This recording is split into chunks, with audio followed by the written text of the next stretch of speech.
Was working on a batch of Estus soup out back. Aye, the storm's still raging on out there, eh? Seems to be more and more common these days. Seems to be, colder all over now. But that's what the bonfire's here for, eh? Stay in here and ward off the chill. I'm sure I've got another story to tell you, and we've plenty of time.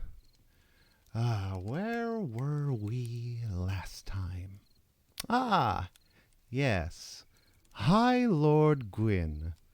The time of the gods was still new, it seems, and there was much to do.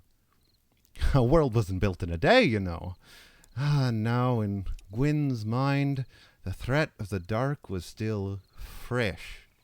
He was possessed, you might say, of a certain kind of mania. And, well, he might have missed that way back when they first discovered the first flame. Might have missed the furtive pygmy, the fellow who made off with the dark soul. He did not miss his beneficiaries, those to whom he broke the dark soul apart and passed out its pieces to. Now, these sorts, these pygmy lords, you know they were agreeable, kind, good-natured fellows. And these early humans were all too willing to throw in their lot with Gwyn and his war against the dragons. They were possessed of a lord soul too, aye? Was it not their duty to join in with their brothers and stand against the everlasting dragons? Now, old Gwyn couldn't turn down the help, you see. You know the dragons chewed through his men by the dozen, and he need fresh folks to fight the war. But he also saw the dark in them, that churning abyss. Oh, and it scared him like nothing else.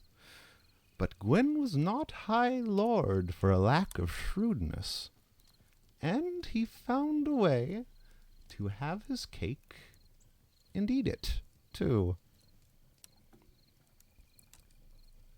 To the pygmy lords, why, High Lord Gwyn welcomed them with open arms, all smiles and glad handing.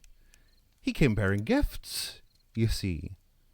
First, for the arms and armor of the Knights of Man, he gave them a ring of his own fire, imbuing them with his gift from disparity. You know, the ring, you see, it was a gift in a way. And perhaps more importantly, it was also a shackle. It kept that darkness in them locked in tight.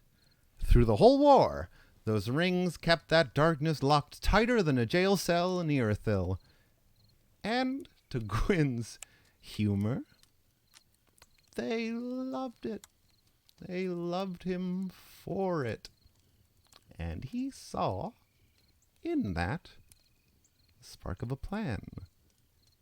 He would give them more gifts, and assuredly more shackles. Those were soon to follow. After the war, in the peacetime, in reward for their valor, duty, and service, he gave the pygmy lords a ringed city, a splendid, shining, beautiful city, walled from attack on all sides by sheer cliff faces. He gave them their own everlasting dragon, raised from birth to love Gwyn and his kin, and charged that dragon with protecting them from harm. And the greatest of all of his gifts, he gave them his youngest daughter, Filianor, whose internal, enchanted slumber would wrap the ringed city in a dream of its own, shielding it completely from the ravages of time.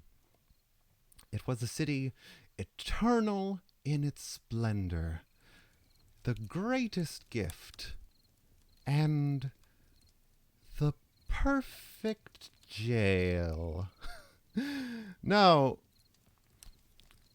you see Gwyn's plan now, obviously, right? Keep those in whom the dark soul was strongest locked away at the end of the world, give them an immortal dragon to serve eternally as their jailer, give them a princess whose magic will lock them away in an eternal moment forever, and there they would stay, out of sight, out of mind. And their love for Gwyn, for his family, for his daughter Filianor, and his fire would keep them from ever realizing the truth. Alas, you can't lock every single human in a city at the end of the world. They had grown far too plentiful for that by now. And bubbling inside their guts, sure as anything, was bits of that very same dark soul, that darkness that would burn the first flame out. But, Gwyn learned a trick or two in setting up the ringed city, of turning people's love for him into bindings.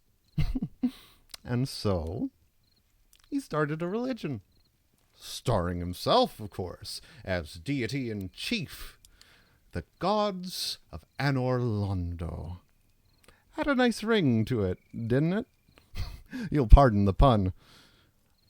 Appointed a human by the name of Lloyd to serve as his emissary, and tasked him to spread the gospel of his way of the white to his fellow man.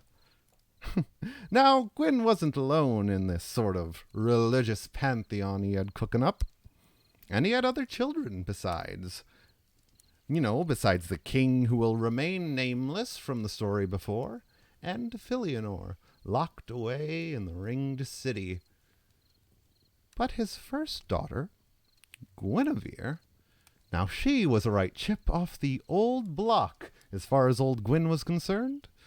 Beautiful, graceful, full of sunlight and full of warmth. Gwyn appointed her to godhood, too, in his little way of the white. Guinevere, princess of the sun, was announced as the goddess of beauty and fertility, and oh, how her people loved her, and she loved them. And soon enough, Gwyn had another child, a son this time, a second one. Oh, thank goodness, Gwyn must have thought, sexist that he was. Another shot in an heir, made in his image, after the last one turned traitor. And imagine how upset he was when he found out that his son, Gwyndolin, didn't have a lick of that old sunlight magic in him at all. Curiously, the boy had an affinity for the magic of the moon instead. Oh, he was mortified, Gwyn was. What an embarrassment, he thought. Another disgrace? Another failed heir? No son of his, Gwyn decided, would be caught dead without that sunlight, that very thing that gave the gods their glory. The thing you just founded a whole religion about. So, turning a problem into a solution, he raised Gwyndolin as his daughter instead.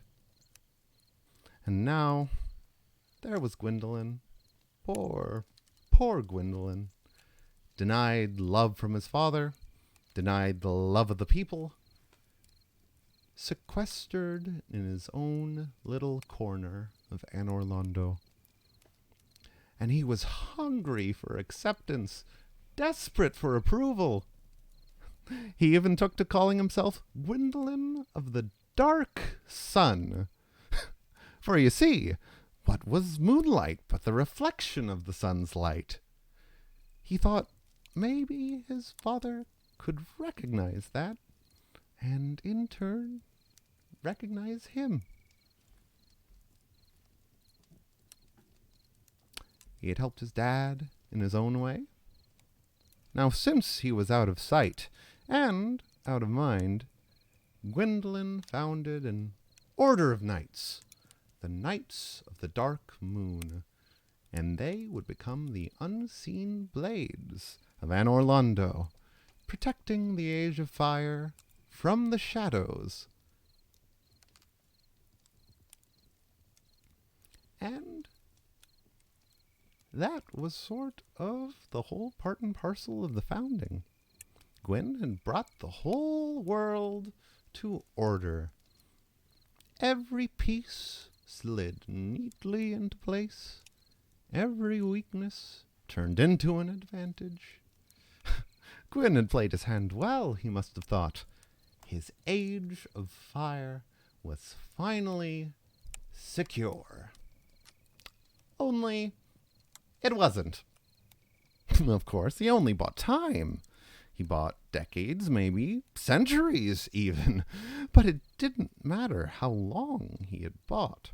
He didn't buy forever.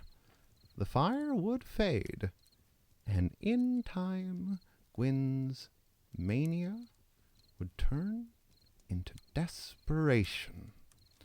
But that's a story for another day.